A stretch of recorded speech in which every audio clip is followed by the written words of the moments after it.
ఒక వ్యక్తి యొక్క బ్లడ్ శాంపిల్, యూరిన్ శాంపిల్ తీసుకొని అందులో ఏ విధమైనటువంటి రోగములున్నాయో చెప్పాల్సిన బాధ్యత వైద్యుడిది కదా! ఏ క్షేత్రంలో ఏ మహిమ దాగి ఉన్నదో, ఎక్కడ ఏమున్నదో చెప్పాల్సిన బాధ్యత మాదే గదా! అవునా కాదా? అందుకే అమ్మ మేము కాషాయం కట్టుకొని తపస్సు చేస్తున్నాము.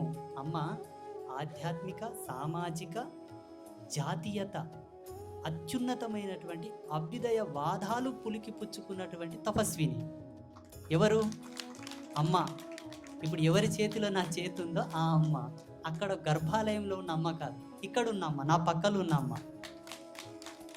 అమ్మ యొక్క ప్రేమకు నేనొచ్చాను. మరి ఇక్కడ కూర్చున్న వాళ్ళందరూ గూడా అందరూ మాతృమూర్తులే ఉన్నారు కాబట్టి ఒక చిన్న మాట.